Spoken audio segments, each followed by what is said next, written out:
Oh man, I wish my identity and inventory followed me from app to app. What can I do? You should speedrun Ethereum. Oh man, my data is stored in this data center and I don't have control of it. They have control of it. You should speedrun Ethereum.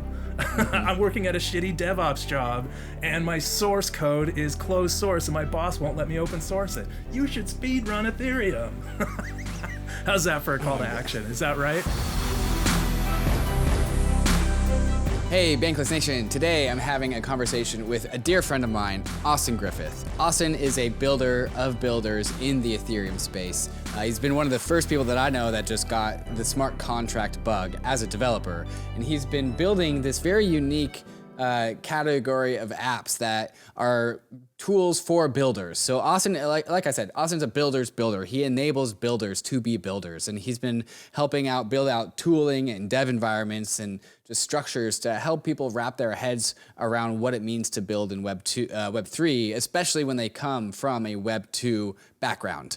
And so his excitement and his optimism is infectious. He speedruns us through his history, building out all these different things to where he's been led to today, which is building a suite of tools that just help developers spin up smart contracts and get front ends from them instantly so they can tinker around and develop and iterate. He's also been captivated by Optimisms retroactive public goods funding, spearheaded by Vitalik and Karl Floersch.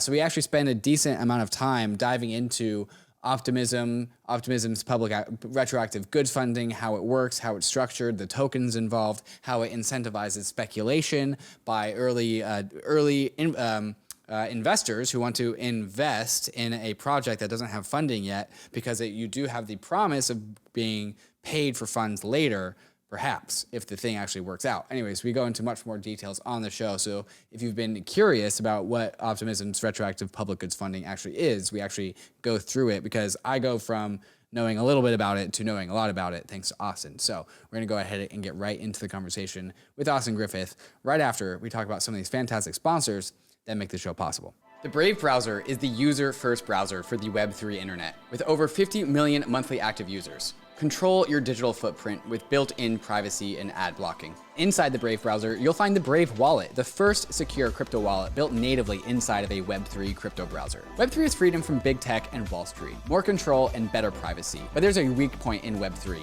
your crypto wallet. The Brave Wallet is different. Brave Wallet is built natively inside the Brave browser, no extension required, which gives the Brave Wallet an extra level of security versus other wallets. With the Brave Wallet, you can buy, store, send, and swap your crypto assets, and you can even manage your NFTs and connect to other wallets and DeFi apps, all from the security of the best privacy browser on the market. Whether you're new to crypto or a seasoned pro, it's time to switch to the Brave Wallet. Download Brave at brave.com/bankless and click the wallet icon to get started. When you shop for plane tickets, you probably use Kayak, Expedia, or Google to compare ticket prices. So why would you limit yourself to just one exchange when you trade crypto? When you make your trades, you want to make sure you're getting the best possible price on your trade, and that's why you should be using MATCHA. MATCHA has smart order routing that splits your trade across all the various liquidity sources in Ethereum, and is also operational on Polygon, Avalanche, Binance Smart Chain, and other chains. Trading on MATCHA is super easy because it pools the liquidity for me in a single, easy-to-use platform and allows me to make limit on-chain orders, so you can set and forget your DeFi trades and they will go through automatically while you're away. So when you're making a trade, head over to matcha.xyz/bankless and connect your wallet to start getting the best prices and most liquidity when you trade your crypto assets. Bankless is proud to be sponsored by UNISWAP. UNISWAP is a new paradigm in asset exchange infrastructure. Instead of a cumbersome order book system where trades are matched with other humans, UNISWAP is an autonomous piece of software on Ethereum that lets you trade any token at the current market price. No human counterparties or centralized intermediaries, just autonomous code on Ethereum. Input the token you want to sell and receive the token you want to buy. The UNISWAP Grants program is accepting applications for grants. Do you have something of value that you think you want to contribute to the Uniswap ecosystem? No matter how big or small your idea is, you can apply for a unique grant at uniswapgrant.org and help steer Uniswap in the direction that you think it should go. Thank you, Uniswap, for sponsoring Bankless. Hey, Austin, how's it going? What's up? Thanks for having me, David. How's it going there? Oh my God, absolutely fantastic. I've had you on the show in a number of different times, a number of different capacities. And I think one thing that I like the most about you, Austin, is you're one of these people in Ethereum that has just this infectious energy. Like this youthful optimism and energy and excitement. And I'm pretty old. Where does that I'm come not that from? youthful. Well, you come off like you do. Like you are. Right. I'm getting old. I would say that like I have a personal excitement for the technology. Like before Ethereum, I was super excited about Docker and infrastructure in code and how you could scale microservices for organizations, right? So it's like I'm just this excited about smart contracts because I think it's dope and I think it's like going to change the world and give agency to intelligent people to build our ethos into our protocols. I just have this image of just like Austin Griffith like laying in bed in the morning and the alarm wakes up and he's like, oh boy, smart contracts, let's go. No alarm. It's a 2-year-old. My diaper's dirty. Like that teaches you to be ready at 6 a.m. every day and bed early the night before. Yeah. Mm-hmm. But I also do get up and get excited about smart contracts. Okay, so but you said that you were excited about like some Web2 stuff, some Web2 infrastructure, servers, or like Docker stuff. Were you? Yeah. Is it? So what is it really? Is it just being able to code? Is code what really gets you excited, or like where? I'm sure you were excited about stuff before you were excited about smart contracts. Like scale, like longevity of the thing you're building, like who's using it and are they enjoying themselves? Are they like, what are they using it for? Are you empowering them to do something that they've never been able to do before? Is it something that not even you could stop if you wanted to? There's some neat characteristics to building decentralized applications that are particularly exciting. Can you coordinate with a bunch of people you don't particularly trust to do something financially that you couldn't have done before? Maybe, yeah, I don't know. IDK. I think what's particularly interesting about the way that you build is that you're always focused on like the values and the ethos that get embedded into the code. And that's actually kind of what the whole impetus of this podcast is about. And so you seem to span just like the ones and the zeros, but then also talking about like the disposition of your user and also how you impact the disposition of your user. How did you learn to think in those terms? I think just building stuff and then like prioritizing them using it and having like, you can see people have a bad time and you almost like some people feel bad about that. Some people don't. But when you are live watching your user use something and it's frustrating for them or it's exciting for them, like that like rubs off on you, right? So just through a method of just like trying to F around and find out, like I'm able to see I'm able to find out, like, I guess, how folks are using it and where it's good and where it's bad. And so I don't think it's like any kind of scientific process. It's more just like F around and find out and pay attention. I think the legacy of Austin and what he's been building in the crypto space, I think for context for listeners, I think it will be helpful that there was a time in the industry where like our UX/UI was just like completely missing. We had engineers and we had technical people that like to code up blockchain and write Solidity, and they were making like MVPs, but no one was thinking about like the front end UX. How will a user actually engage with this? How will normies actually engage with this? And I think Austin was one of the first people out there that was able to connect, blockchain code magic stuff, all the crazy cryptography to, it's like, all right, guys, like here's how we actually wrap this up and deliver it to our users. Who else is in that camp, and like how did you kind of get started doing all that? I feel like, yeah, I got to give credit to like Alex Van de Zandt, AVSA. Mm-hmm. He thought about a lot of this stuff.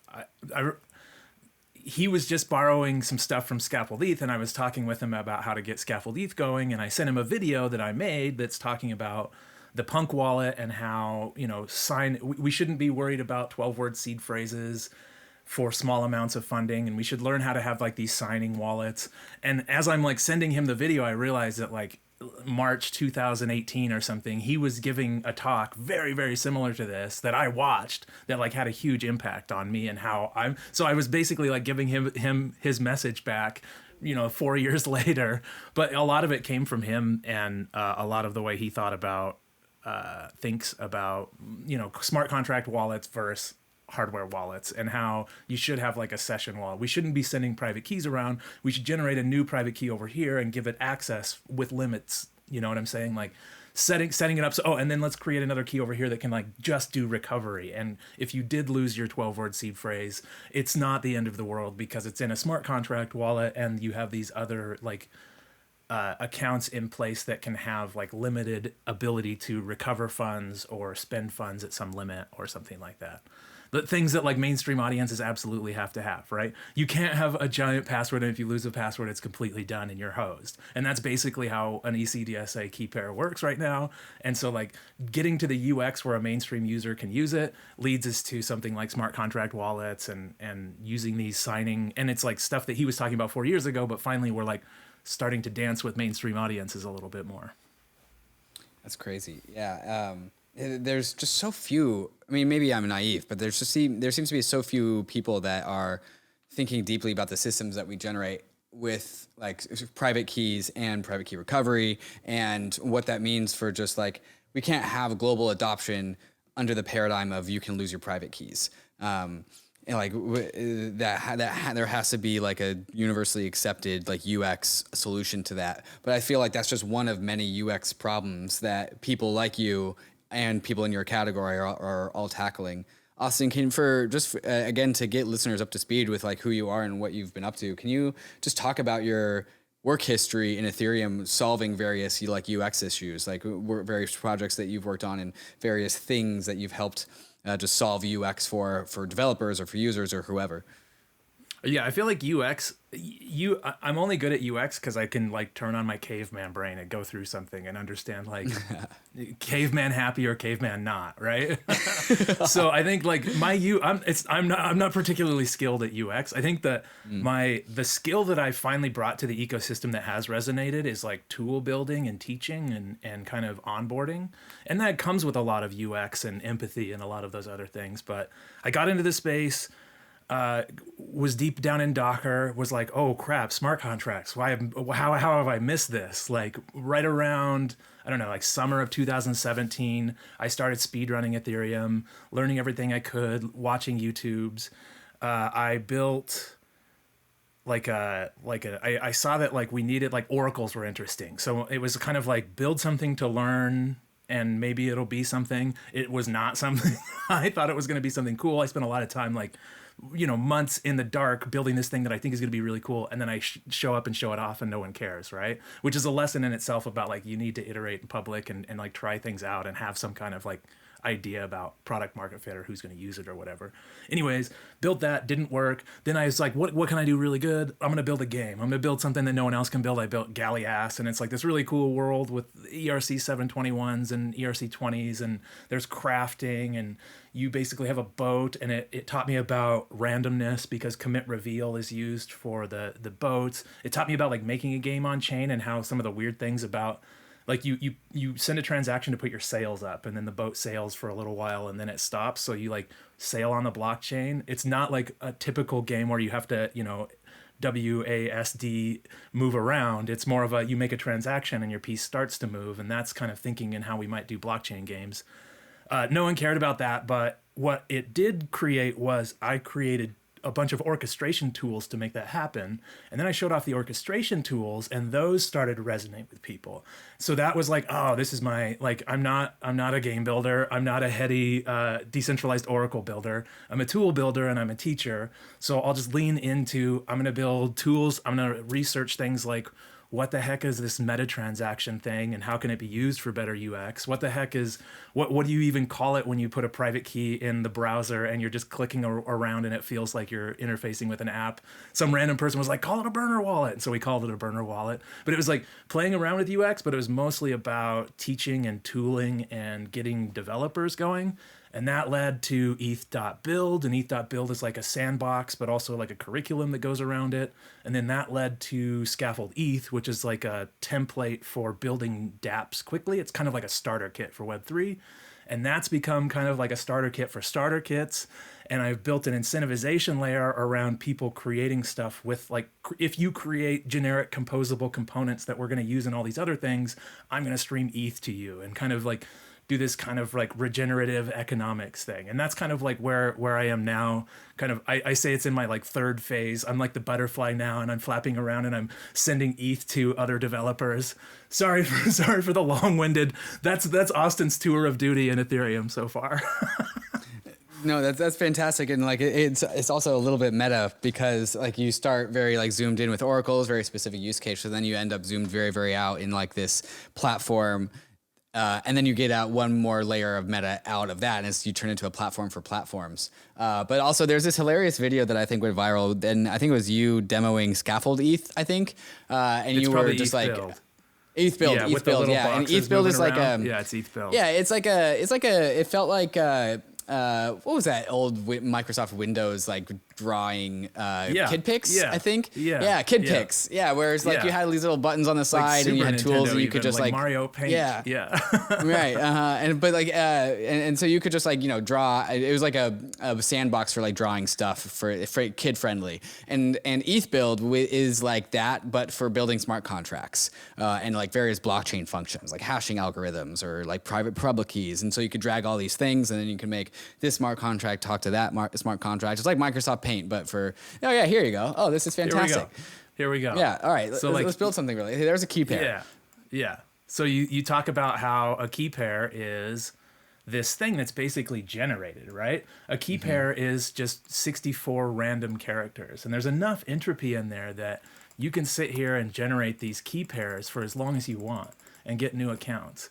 And you could be hooked up to a blockchain. Let's make sure we're hooked up to the right blockchain. I'll get the block number here. There's the block number of Ethereum right now. But what if we were just like reading the balance of this dude, and if it's ever greater than 0, like stop everything and you know, sweep it to another account or something. Here we go. We just built it. It's going to be 0 forever, ladies and gentlemen.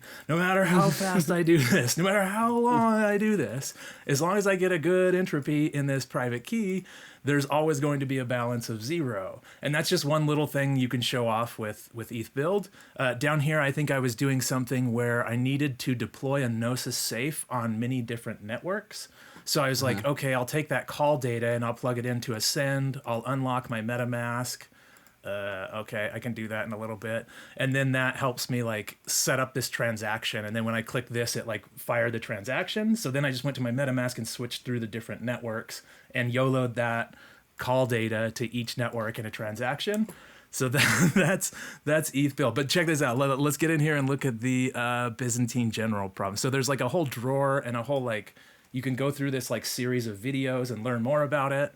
But we get into the Byzantine generals. Let me load it up though, because it's so cool because it shows proof of work, right? We've got all these soldiers and they're jamming on hashes as fast as they can. If we get in here and look at this, see this dude? And what he's doing is he has a general that has given him the orders that they want to attack at dawn. And all of these soldiers are working on hashing the fact that he wants to attack at dawn.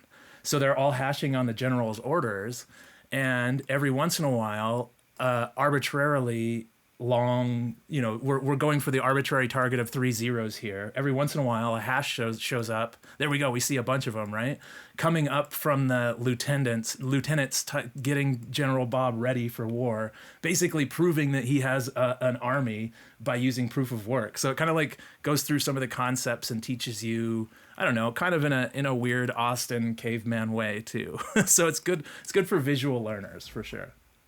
Yeah, and for the podcast listeners that weren't able to listen to that, basically it's just an array of like if-then statements, and each one of those if-then statements is basically a function. And Austin's put every single like relevant cryptographic / Web3 smart contract like primitive into this array that you can just make dependencies on it. And it like you said, it's very, very good for visually understanding kind of what's going on, and helps like unlock just some aha moments and helps people connect things visually. But what I thought about when I saw that was how you started building a game first, and then you started building ETH.Build. And what really kind of ETH.Build seems like it is like kind of the underlying structure of like a game. It's like a game without a skin on it. There's just the underlying like systems, and like you could in theory like layer up any skin around this thing and turn it into like some sort of like, I don't know, internet flash game or something. And also the other thing that comes to mind is like, well, since this is all like a drag and drop, like open sandbox, the ease of producing some sort of like game structure has the cost of producing one has like dropped to zero. Austin, who else uses this app, and like, what are you hoping its usage kind of turns into? So yeah, it's kind of like tinkering. By the time you get like you mentioned that like you could technically write smart contracts with this thing. This is more like kind of wiring up boxes to like, let's do a transaction. Let's get the output from that. Let's look that output up. Yeah. Let's take that JSON and turn it into an object. It's kind of lower level things. It's not like higher level. By the time you get to the point where you're like deploying smart contracts with the thing, you're like, wow, this is clunky. Like there's another layer here, and that's kind of moves on to Scaffold-ETH and what that's. This is more for just like tinkering around. It's not as much for building like really heady large projects, and more about just like testing your assumptions. What happens if I try to make a transaction with no to address? Like what happens with that call data? Just like trying things out to see how they work. And it was mainly built for me to be able to explain things. Like the best way to explain a private key is basically like show someone and generate those accounts and check the balance, right? I could explain it, but it's like way easier to show it there. So it, like ETH.Build was more for me to show off like different concepts. Yeah, exactly. But it's also, like you said, like a dashboard, the quickest, fastest dashboard to making a specific transaction. I can wire that up real quick and I can share it with everybody on my Twitter like in 10 minutes. And then they can land there and they can hit the button and it'll be their MetaMask and they'll be making the transaction. So you can make quick dashboards with it, but it gets pretty messy pretty quick. Okay, so then how does it fold into Scaffold.ETH?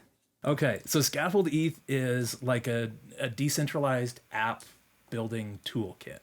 It's all the stuff you need to build a decentralized app in one repo, and it's really hard to build your stack. Your stack has to be like pretty complicated. If a new person were to just dive in and wanted to get straight to tinkering with Solidity, you could start with Remix, but as soon as you needed like a local stack and you were ready to build an app out of it, it would take you a long time to get that stack. And I've seen people like over and over again create their own stack, and it ends up like it's hard, and there's a lot of little things you need. Scaffold-ETH kind of does all of that out of the box. The key piece is this right here, where I have my smart contract. So I have my smart contract on the left, and I'm able to make just like small changes to it, and then a yarn deploy.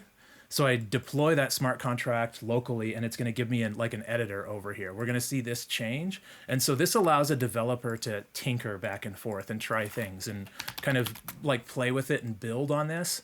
So I'm going to say hello. You'll notice like there's no like MetaMask pop-ups happening here. Like Scaffold-ETH uses burner wallets at first. So while you're on localhost, I can just sit here and say hello world, and I can hit send, and I can actually like make a transaction and send it in and kind of tinker with my smart contract, add things to the Solidity, poke at them from the front end. And so you get in this nice dev loop where you're kind of like learning as you're building. But then at the end of it, you have like a deployable app. Like it's not just like tinkering in Remix. You have like a full app supporting you, and you can deploy it. And I can give you like, I could make an app that does something really interesting here. Like we could charge you to set the purpose and have it on a price curve. And I could deploy it in about 15 minutes. And I could get you the URL. And then you would have that new smart contract with the token and the whatever weird thing we added to it. And it would just be like tinkering here and getting it right, and then doing a couple commands to deploy it with Scaffold-ETH, and you would have like a full-on website that's backing your smart contract. So this is like my new place to tinker, and it's a nice like starter kit for developers. Sorry, okay, so what would be no, this is great. What would be like the minimum viable thing that you could build there, like just to make it concrete for listeners? Yeah, I mean, like let's make something. So if I'm sharing my screen, you can see the Solidity here, and I have this set purpose function. Basically, what we have built so far is like an attestation machine. Say Preston, whenever he puts out a new version of Prism, he wants to like sign the specific version hash in a smart contract so everyone can see it. He could do that with what we have set up so far. It's kind of like a centralized, like only one person can set it.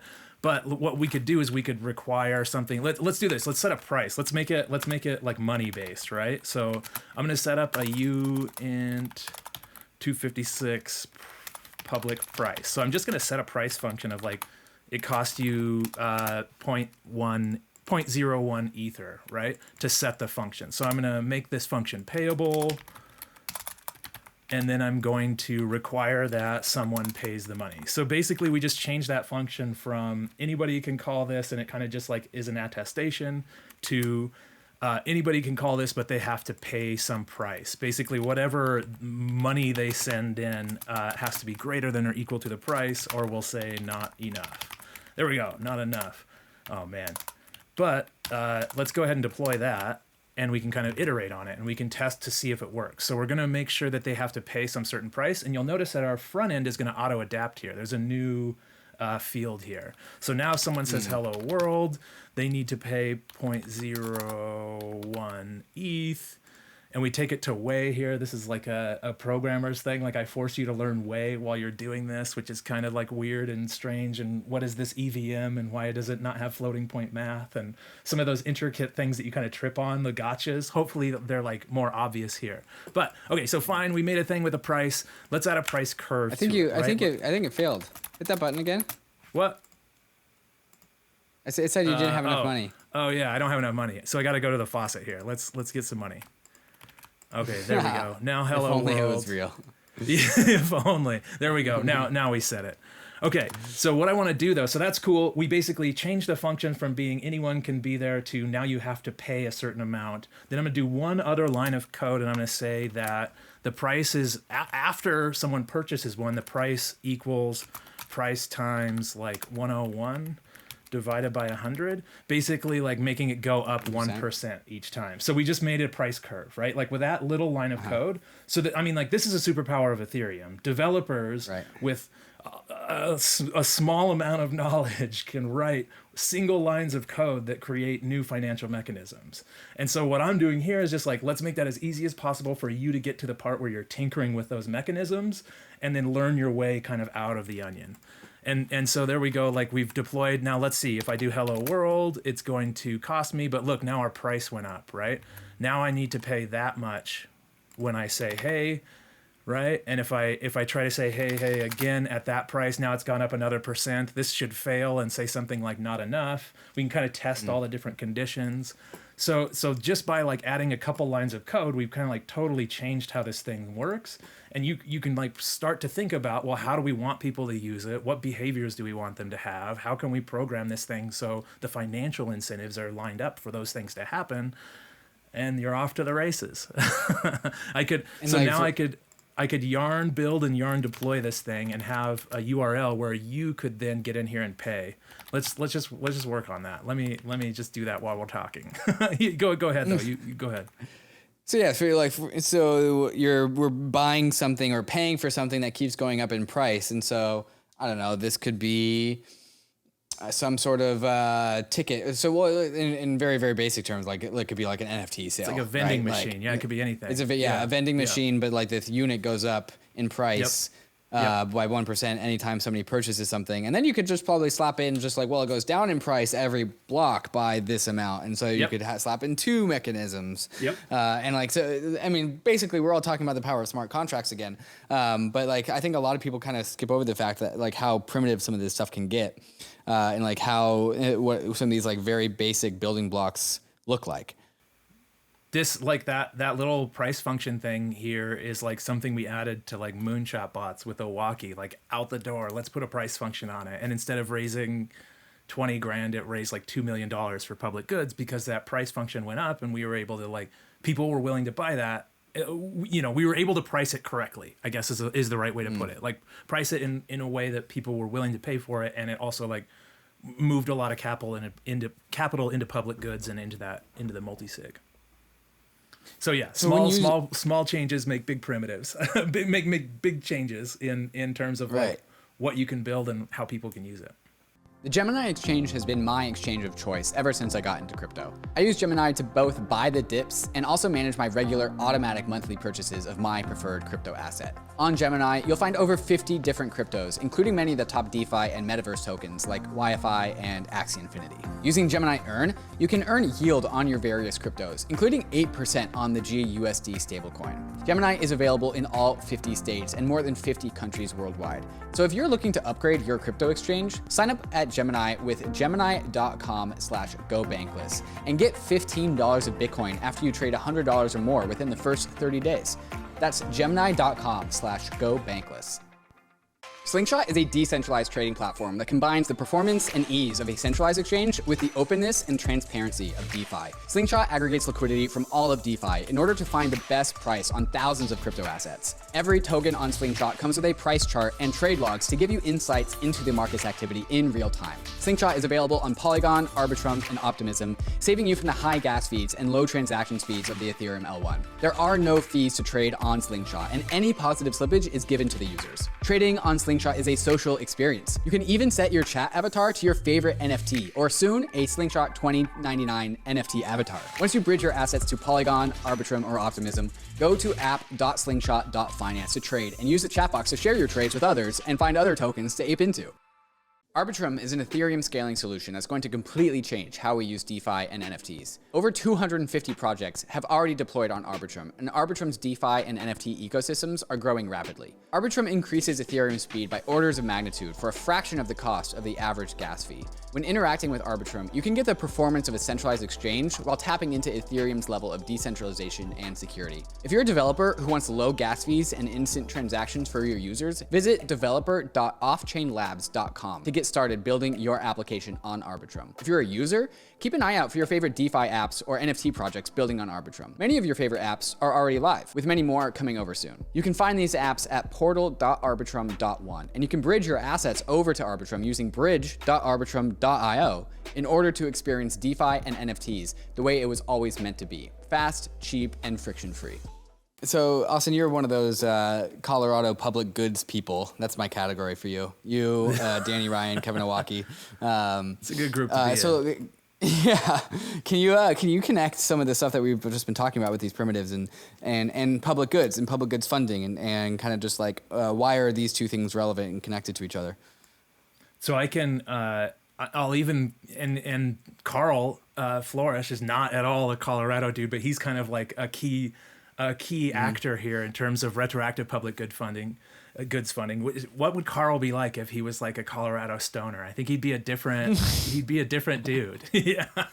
Anyways, so imagining I'm channeling my Colorado Karl right now. Like retroactive public goods are kind of like the hottest new thing for me right now. Like we're able to retroactively start rewarding folks that have provided value, and that kind of creates an ecosystem of, if I create value, the phoenix will rise and I will probably get retroactively funded for that. So talking about this mechanism of, we just write a couple small pieces of code and it does this whole new thing. We built OE40s. I don't know if you've seen the 40s. Have you seen the 40s? Oh, they're great. So it's I gotta share my screen here probably. Go to here we go. Let me share it again just because it's worth it. So 40s are just a small. So first of all, like you're writing OE40.me. You're writing the SVG in the smart contract. So that's one weird thing that's happening here is the smart contract itself is drawing this SVG. And I can even, if I connect as me, and that's not, I mean, like SVG NFTs have been around for, I got to get in here and do this thing here. I don't know if I did it right. It's so weird typing in your password when everyone is watching. Sound it out loud. I hope that worked. Yeah, sound it out. That's right. Okay, waiting on MetaMask. We're waiting on MetaMask. Okay, so small changes of code. So first of all, like there's a lot of like weird code here because the smart contract is drawing the SVG. But this is pretty cool because I can do stuff like I can call SIP on the 40, and the liquid's going to go down a little bit. And the SIP is actually happening in the smart contract. So the amount of liquid, like how full this thing is actually like a smart contract variable that you're keeping track of. So none of this really applies to, you can make small pieces of code and it changes everything and it's retroactive public goods. But I promise we're going to get to that at the end of this 40. First, I just want to sip a 40 and talk about some of the mechanisms. Here we go. So let me sip on this 40 real quick. Oh, I need to have my wallet on Optimism. Notice that nice little warning that like your wallet's not on Optimism. That comes out of the box with Scaffold-ETH. So I'm going to pay about $1 on Optimism, and I'm going to call SIP. And if we look closely, the liquid should go down and my buzz should go up. So as I sip, the liquid goes down and I earn a new ERC20 token. What is that? It's called buzz. I don't know. We just decided that we were going to do that. Like every time you sip, you get minted 420 buzz. I don't know why. It was just a random primitive we threw in there to see what would happen. But there's an even cooler primitive here. If I drink all of this 40, it's going to be empty and I can recycle the glass. So this is a new primitive that we built into the smart contract. You can basically you can redeem your 40, your empty glass 40, for 1/420th. There were only 420 minted.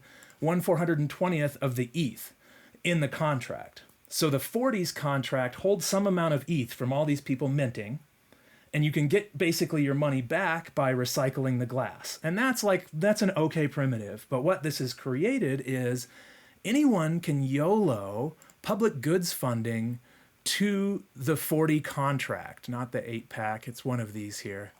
Buzz, this one right here, the OE contract. If Karl decides that OE40s, or if Karl decides that recycling your OE40s is a public good, he could YOLO funds from the Optimism validator pool money stuff that I don't understand for public goods into this contract. And it would incentivize folks to recycle their 40s. And that's just another line of code that we added in that said, okay, we're going to add a redeem function, and when you redeem, you get 1/420th of the ETH in the contract. It's like 3 lines of code or 2 lines of code. But it creates a whole new mechanism of, if people YOLO to the contract, they're actually going to artificially raise the price floor of the NFT and incentivize the folks that got in early, or incentivize the folks that kind of helped contribute. So I'm going to pass this to you. What's your ENS? Can I pass you this? Oh, my ENS is connected to my Argent wallet, sadly. Oh, so it's like it's not actually very useful. Okay. Well, I mean, smart contract wallets, those are pretty cool.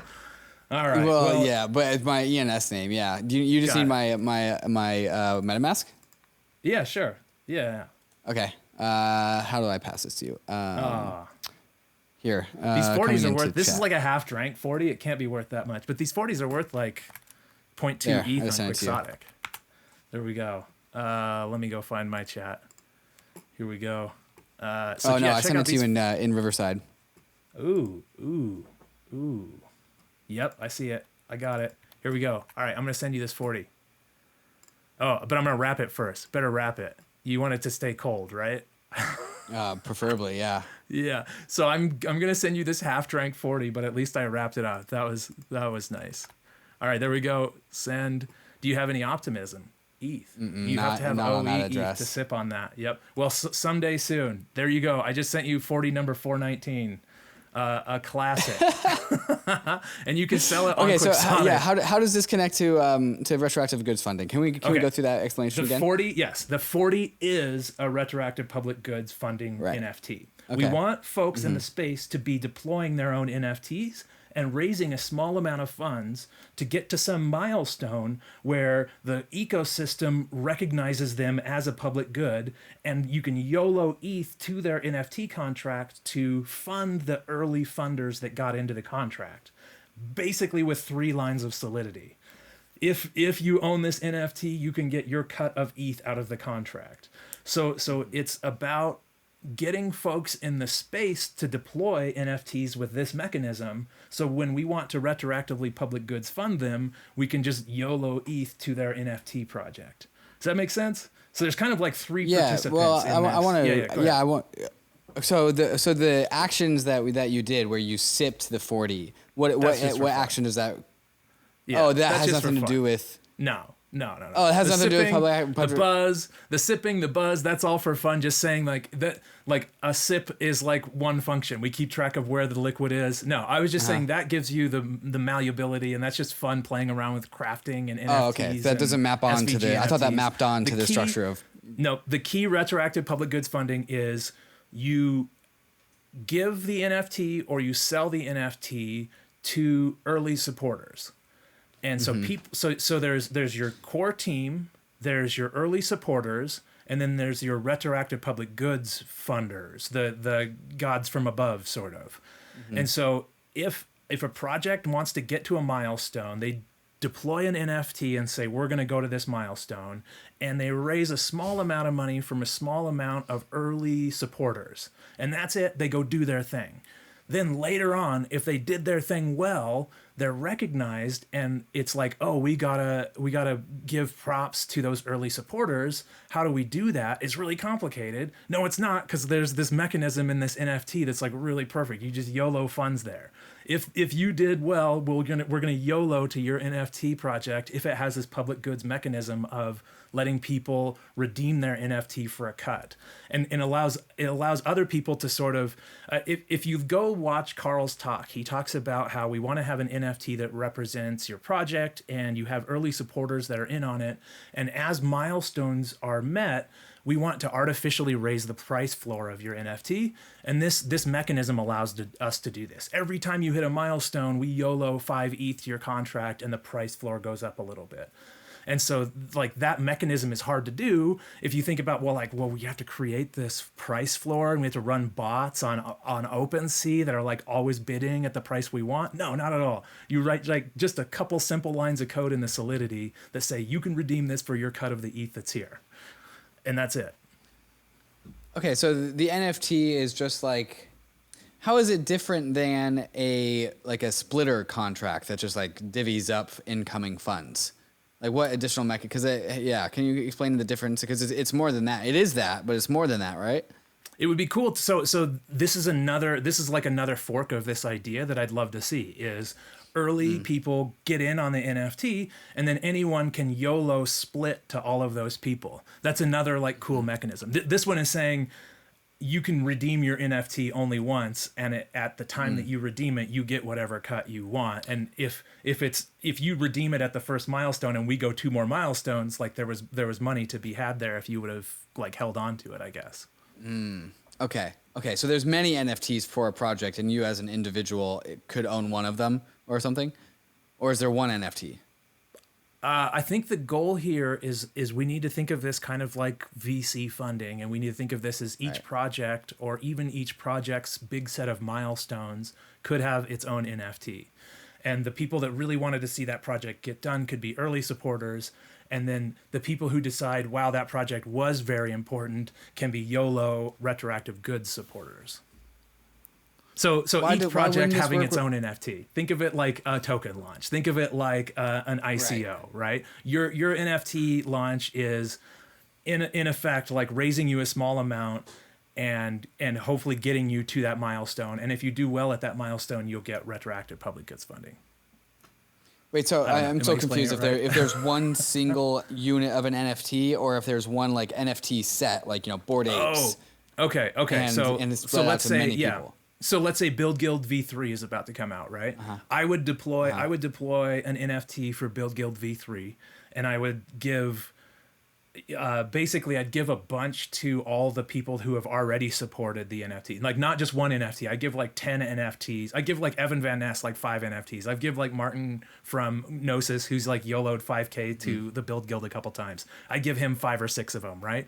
I'd give Adam, the guy who helped me build Nifty Inc., I give him 5 or 6, right? So I would give a handful of the NFTs, just so like you could get paid at milestone 2 with a couple of those, and then you could get paid again at milestone 5 with a couple of those. Thinking that like I want to give you some granularity with how you can like choose to redeem those. So I would give a grip of them to a grip of people that helped out early, and then I'd put the rest of them up for sale, saying if you want in on this, like here's the price curve, and you can buy some of these NFTs too and help us raise the fund. So like for free, I would give a bunch to all the people that supported us. Then I would sell a bunch that helped me raise funds for the Build Guild's next milestones.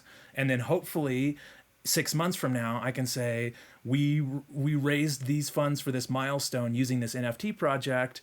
Karl, do you think that was a public good? And he could be like, yeah, that was actually a public good. I'm going to YOLO 10 ETH to the contract. And now all those folks that got those can like redeem them for some public goods funding. Does that make sense? Yeah, I think so. I have more questions though. Why does it need to be an NFT and not just an ERC20 token? There's no difference there. If it quacks like a duck already, like then it's already what it already is. So it's sort of like the cool thing about making them an NFT is like there's more to it than this is this fungible asset. There's like this cool 40 that you can sip on.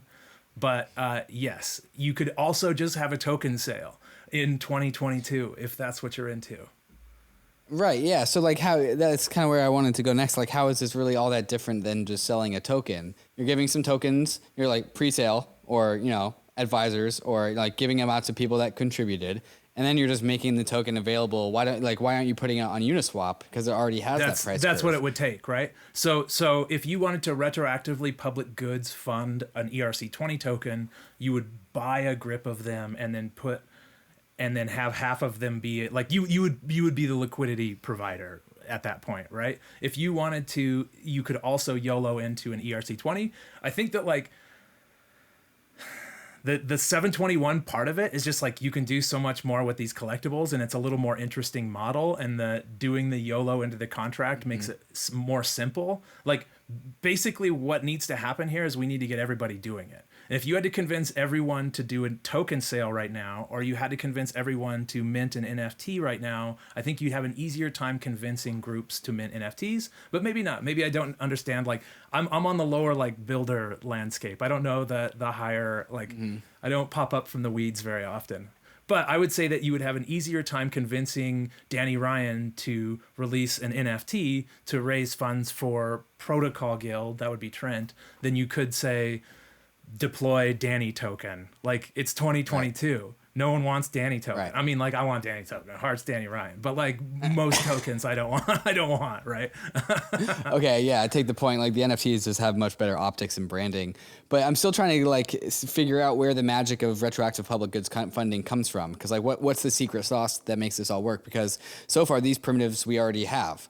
So like, why are you getting excited about it? What's the new novel thing that retroactive public goods funding is bringing to the table if we're really just talking about a rewrapped token sale in NFTs?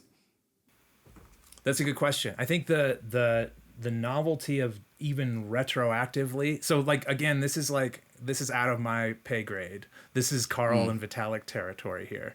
But I think that there's this novel idea of retroactively funding people that is good. Like the overall ability to say this group did well, how do we fund that group for doing well retroactively? Because it's a lot easier to say these guys did well rather than we think this group and this group will do well. We switch it around and say who has done well already, and let's YOLO to them, and let's make it a theme that the ecosystem understands that doing well equals getting. And I think so to even like lean into what Karl is really going for is there's how much value you're providing the ecosystem and how much value you're extracting from the ecosystem, and he wants those things to line up. And there's a lot of people here and there's a lot of people here, and figuring out how to get those things to line up is like the goal, I think, with retroactive public goods funding. And I think the key mechanism is you already know they did well, so you can YOLO to them instead of we think they will do well and we YOLO to them. And then I'm down on the lower level saying, how do you YOLO to them and how do we convince them to deploy a token so we can YOLO to them? Okay, so it's about the order of operations of where the funding comes from. And I think maybe it's following the model of like the ICO mania versus DeFi summer, where the ICO mania was token first, well, then the promise to create the value. But DeFi summer was, well, we already made the app, so now here's the token. And so it's that inverse order of operations actually made things much more sustainable, and was one of the reasons why DeFi summer worked. And so maybe this is tapping into that same energy where like if people are given assurances that they will get funding in the future if they do build something. Then they can build something without doing like an equity raise or a token sale or a private VC fund, something, because they have the assurances that they can get paid later. So it's more about, I think perhaps if that's what's correct about this, if Karl Floersch and Vitalik gives us a thumbs up, then this isn't really an innovation at the smart contract level, but it's an innovation just in like the social level, the cultural level. It's like it's a new social contract. And there's one little thing there is there's early funders that are funding you. It's not even exactly the team saying we're doing something neat here, and so we want to make sure like we're doing something neat, so we'll eventually receive funding. It's more like we want to receive funding now from some early like riskier folks. And those riskier folks are thinking they will get active. They'll get public goods. So it's the social. They'll get paid. They'll be compensated for their risk. Yeah, it's the social. There's this kind of like middle group of people that are willing to gamble on the early project, knowing that there's this social contract that good projects get retroactive funding. So there even is like some speculators in the middle there that kind of make it work, right? And it is still like a VC model. I'm always pushing for like, let's make it smaller milestones and smaller amounts, and let's make these NFTs interesting and useful and have utility. But at the core of it, there is like, we have dug down to finding ourselves in ICO as we've uncovered the masks. Right. Well, at the end of the day, all of this energy is like the same. Like ICOs worked, hands down. Like ICOs work, or at least they did, and something about them did. And it's just about like taking apart the part of the ICOs that worked and putting it in a correct vehicle that is sustainable and good.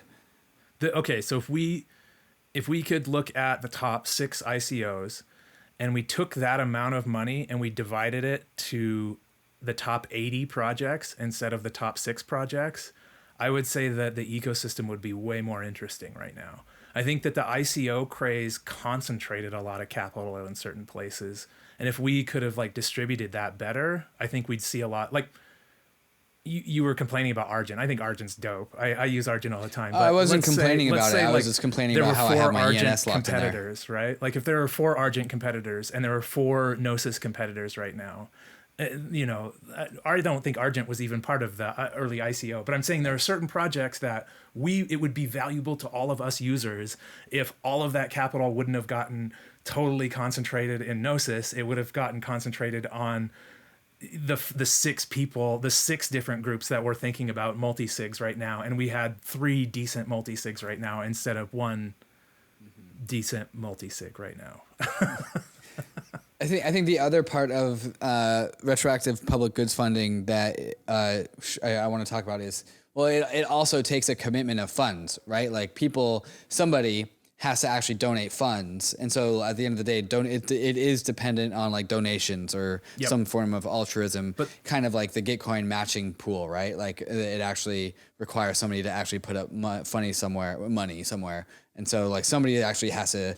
Yeah, it doesn't actually. This isn't like a fundamental primitive without the external incentive. Turns out it's internal though, money, because in our platform, in our protocol, we are programming in burns, and money burns all the time with all sorts of different mechanisms.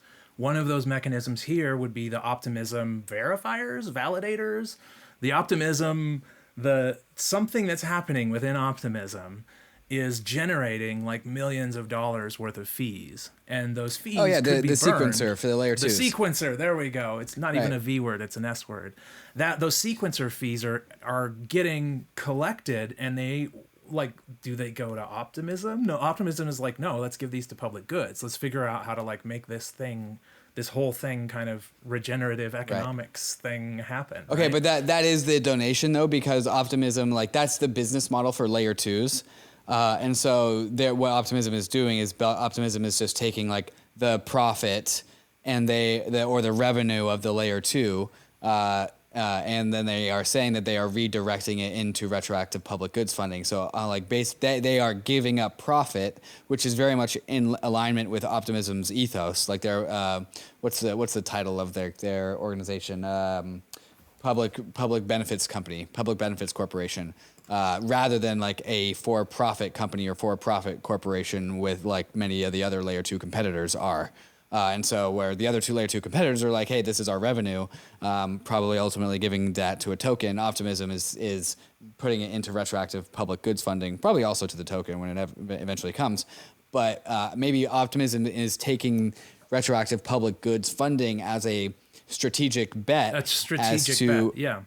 Yeah, to grow out the Optimism layer 2 ecosystem in ways that like other ecosystems don't have this tool in the tool belt because they haven't invented it yet. And so it's basically Optimism is creating like a programmatic way to fund development on their layer 2 using the revenue from the MEV, basically, which is what the sequencer is getting out of the layer 2. And then they're injecting it into a pool of funds that will be redirected towards all these different projects and startups that are building on Optimism. That sounds. I think that's like the holistic strategy. On Optimism. I think their their strategy is Ethereum aligned. If you're Ethereum aligned, but Optimism is Ethereum, Austin. Right. Yep, right. It's OE. We can see it. It's not E. It's OE. It's OE, right on the 40. Right. So yes, I think that they're very value aligned with Ethereum, and I think they're making a strategic bet on Ethereum as a whole. It's not like we're going to make this mechanism and all these cool things are going to bloom specifically on Optimism. It's more like we're going to make this cool bet for Ethereum. All these things are going to bloom, and we're going to be part of that in Optimism. Yeah, but also just to drive this point home, the Optimism's going for EVM equivalence, which is like their main differentiator, their main like strategic differentiator as a layer 2.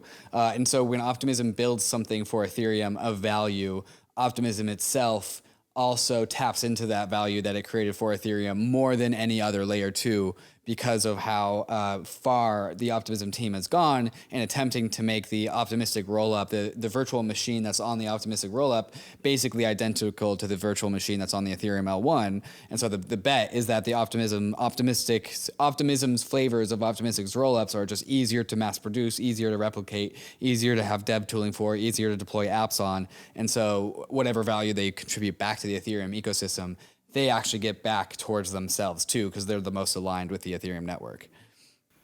And like that EVM equivalence is everything for an EVM maxi like myself, who has all these tools that only work in EVM equivalent environments. When I was working on that smart contract earlier with those rules, I can say yarn deploy -- network optimism, and it's going to go there, and it's going to cost me a few dollars, and it's going to be quick and easy, and I can deploy a website and you can go interface with it, and it all works exactly the same for me. So like for me on the other side, like it almost has to be, that's almost like table stakes. It almost has to be EVM equivalent or I can't do my stuff.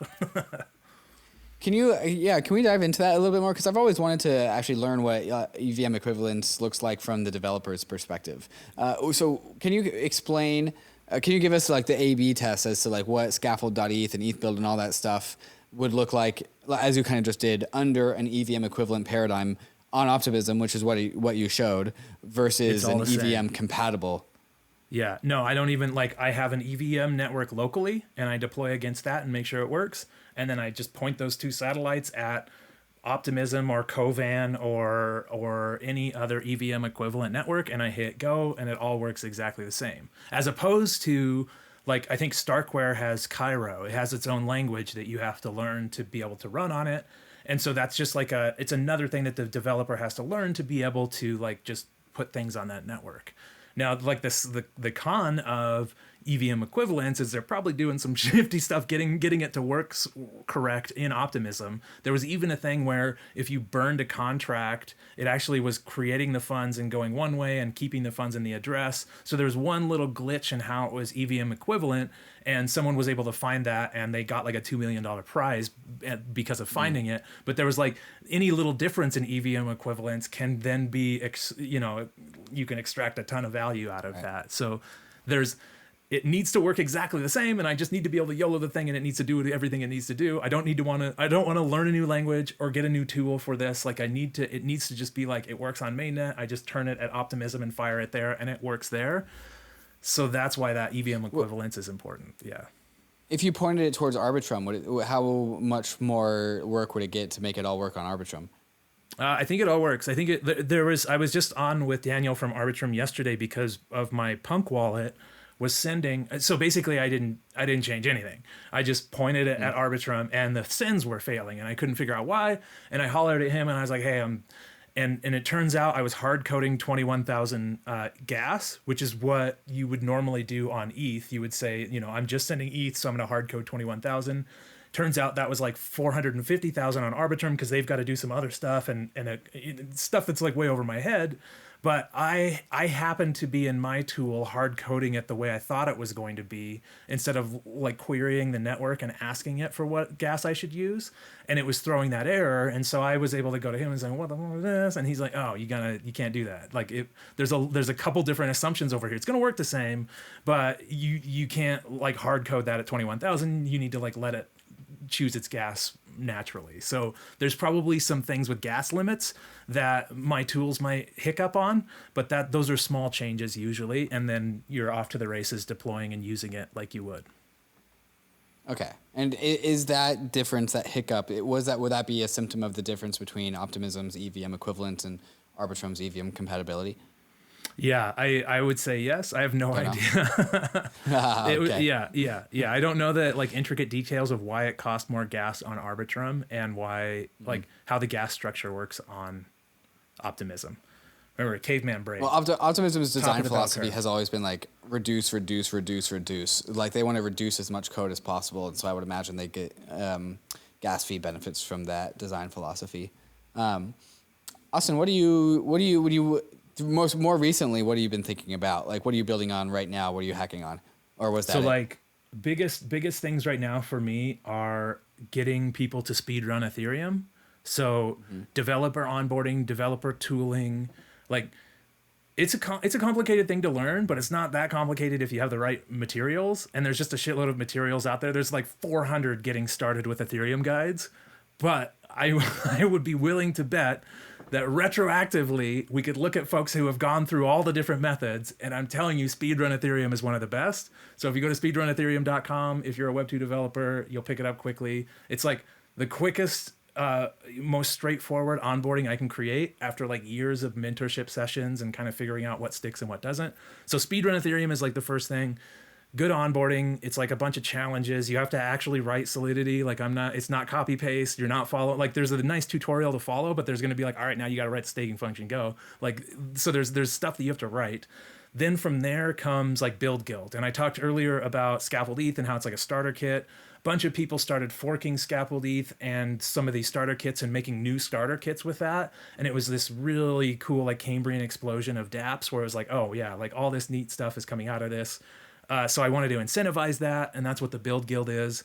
So I'm streaming to like 40 or 50 developers. I'm streaming ETH. It's a very trust-first stream. They get in at any time and withdraw for what they're working on. They can only withdraw so much over a period of time, but it's a smart contract that I YOLO'd that streams ETH to 50 developers. So I'm selling some of my own funds, and I'm streaming them to developers to build like generic components and tools and kind of like the next phase of like what does speedrun Ethereum look like in 6 months?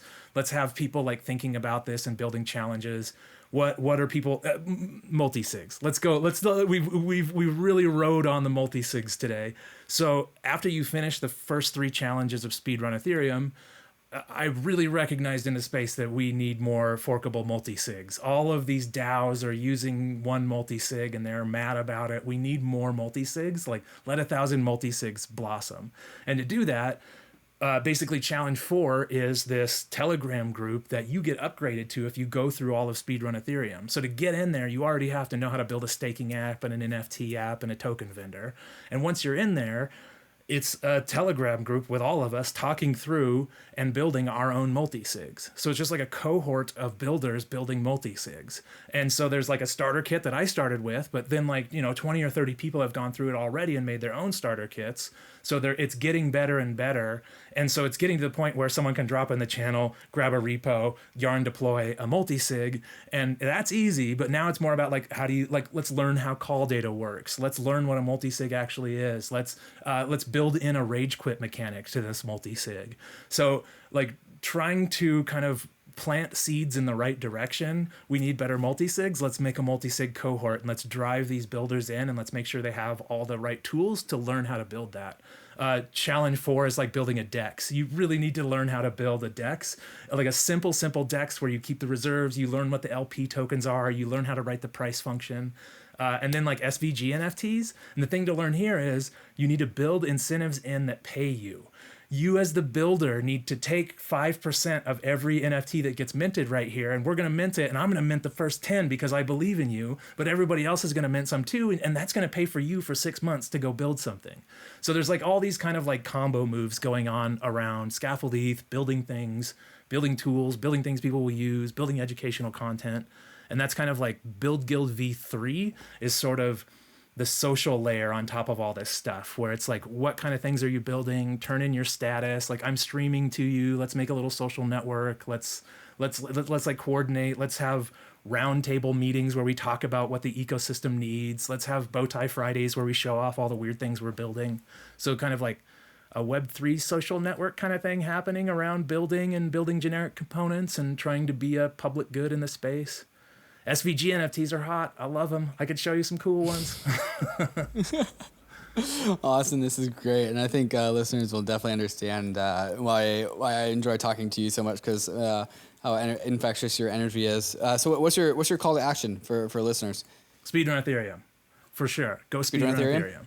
Now, if you're not a builder, that's probably different, right? Then my call to action is tell all your builder friends to speedrun Ethereum. When some like Web 2 person is talking about, oh man, I wish my identity and inventory followed me from app to app. What can I do? You should speedrun Ethereum. Oh man, my data is stored in this data center and I don't have control of it. They have control of it. You should speedrun Ethereum. I'm working at a shitty DevOps job and my source code is closed source and my boss won't let me open source it. You should speedrun Ethereum. How's that for a call to action? Is that right? Yeah, that's perfect. That's perfect. We're going to clip that and we're going to put that at the front of the show. Awesome. Thank you so much for coming on.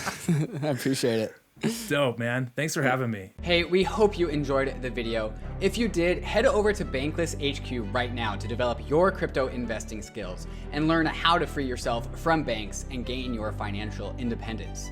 We recommend joining our daily newsletter, podcast, and community as a Bankless Premium subscriber to get the most out of your Bankless experience.